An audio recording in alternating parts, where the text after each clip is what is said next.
nagtatanong kung totoo daw bang bumalik na si Elaine sa pagbablog. Well, tanungin natin siya.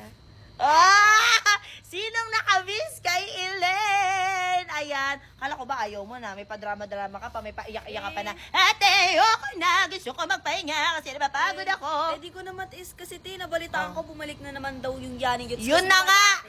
Nanggugulo na yun sa atin, tapos babalik siya. Ano Yun ba, na nga. ano? Tsaka napaproud ako sa'yo, tumatapang ka na ha. Ayaw mo na nang naaapi ka, good girl ka Siyempre. dyan. That's my girl! New hair, new me. Wala ka na kuto? Ewan. Ayun. Naiwan doon sa extension. Buti sumama dun. Ganon. Basta pagtatagol mo kami lagi kay Yanni Jutz ha. Ganon. Ganon. Gumugod ko siya sa pader. Uy, wag naman sa Wag sa pader! pader. Kawawa naman, durog na nga yung mukha, dudurugin mo pa hindi. Pwede daw ba maglagay dito ng ng buong pera or yung mga paper bills natin? Yes. Pwede kasi iwas bukbok na yung pera mo at iwas sira na din. Ayan mga kapatado, ulitin ko, hindi dito masisira ang pera mo kasi nga stainless steel na siya at the same time talagang ano tawag dito, maano talaga yung pagkakagawa dito, pulido talaga. Ayan mga kapatid, medyo kupi-kupi na nga lang kasi nga nalalaglag ko siya madalas. Pero safe na safe dito yung magiging pera mo. Kaya kung naghahanap ka ng alkansya na magiging safe sa kupit ng mga kapatid mo, well, isa to sa i-recommenda ko sa'yo. Meron tong mas maliit na version, which is pinakita ko na rin sa inyo before, pero kasi bumili ako ng mas malaki ngayon, which is itong jumbo. Kaya, kung gusto mo ng ganito, ilalagay ko sa yellow basket.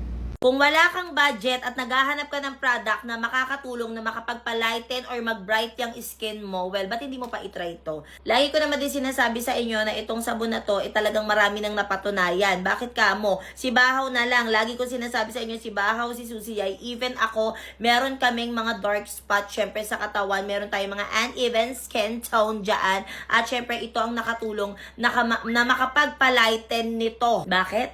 Sa tingin mo bakit? Kasi ito lang naman ay niacinamide with 10 times whitening effect. 'Di ba? Niacinamide, alam naman natin na nakakapagpalighten at brighten ng mga uneven skin tone natin sa katawan yan. So habang bakasyon, biglain mo yung mga classmate mo sa pasukan. Magpaputi ka. At ito yung bilin mo. I-try mo to kasi mura lang din, ilalagay ko sa yellow basket. Kung mahilig ka mag-travel at nahihirapan ka kasi hindi organize yung gamit mo, well, bilin mo na to kasi meron lang naman tayong, bilangan mo yan.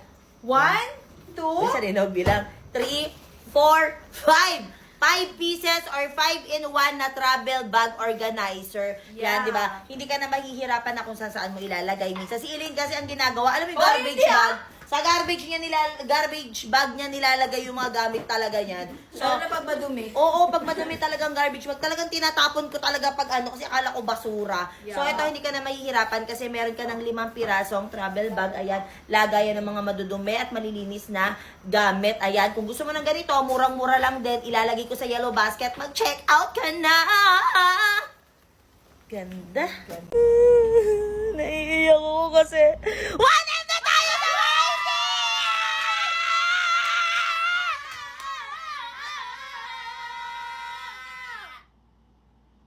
1M na tayo sa YT!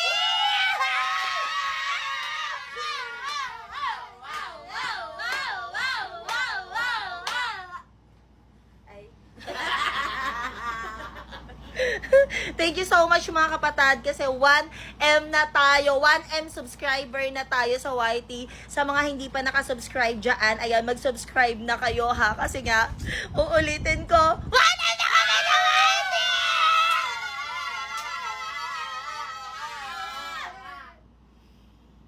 Pagod ako. Kasama ko ngayon si Jens. Gusto sana kitang tanungin, Jens, kung ano yung naramdaman mo sa ginawang challenge ni Yuki, kay Elaine at kay Saidi kagabi na parang hindi ako tayo. Anong naramdaman mo? Kasi nakita ko parang may lungkot sa'yo. Mga mata. Parang nalungkot ka. Magkatabi sila kagabi ni Saidi, di ba? Oo. Pero okay lang Bakit naglulungkot-lungkutan ka kagabi? Lungkot-lungkutan, tara. Malay mo sa akin tumabis yan, si Ellen, di ba? Eh kaso nga, hindi kasi nga challenge yun. Kailangan silang dalawa mo. Pero okay lang yun. Ilang oras mo sila nagsama? Mga isa't kalahati. Isa't kalahati lang naman yan eh. Okay lang. Bakit ang kulit-kulit mo sa kanya? May mga nagtatanong kasi dito. Akala nila nililigawan mo sa Elaine. Eh di ba hindi naman? Hindi naman. Bakit kasi kinukulit mo? Ano ang dream na Elaine? Ayan. Ano ang dream na Elaine? Elaine! Anong dream ni... Alam ko! Anong dream ni Elaine? Maging kami. Hindi ako nakikipagbiruan dito ah. Ano ba? Wait lang, okay lang ako. Di ka nakipagbirihan ako. Seryoso ako sa'yo.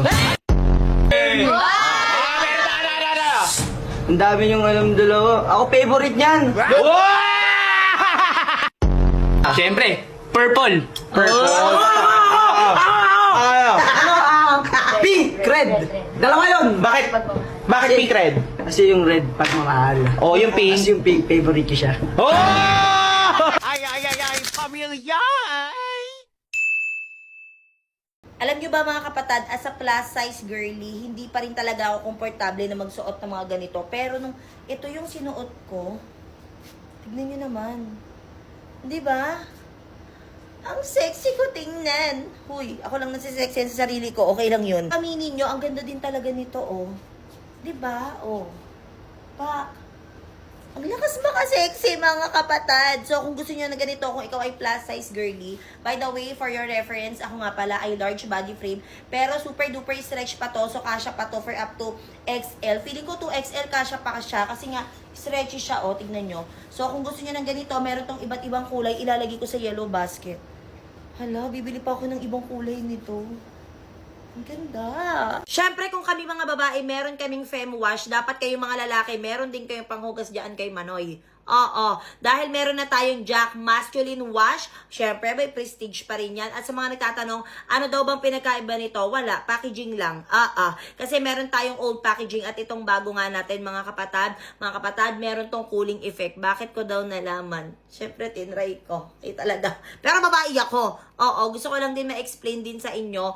At kasi ito yung mga ginagamit talaga ng mga kapatid ko, ni Bahaw, ni Adrian, nila Kiko. Ito yung ginagamit nila, even sila Yuki. At syempre mga kapatid, huwag nating hayaan na amoy ano naman yan. Si Banoy, dapat alagaan din natin yan siya. Okay? At the same time, mura lang din to. May cooling effect na siya. Ilalagay ko sa yellow basket. Mag-check out ka na. 2, 4, 6, 8, 10, 12, 14, 16, 18, 20, 22, 24, 26 pieces ang laman ng isang box na ganito at hindi lang yan dahil buy one, take one pa yan, mga kapatid. Yes, you heard it right. So, kung meron kang mga chikiting sa bahay at mahilig sila mag-snack ng mga chichirya, ng mga ganun, well, ito na lang yung bilhin mo kasi bukod sa mura na, siguradong masasarap pa yung biskwit na mga nandito kasi actually na-try ko na din lahat to. Ayan, uulitin ko ha, buy one, take one na to at mura lang din. Ilalagay ko sa yellow basket, mag-check out ka na.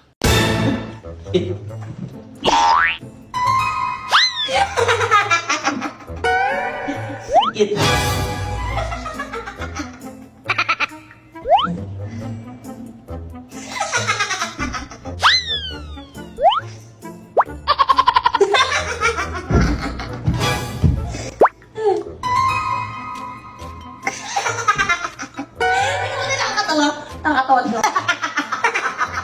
Akin to eh. Akin to eh. Tsaka ba't nakamanong ka sa akin? Eh, labat ako eh. Tuk ka!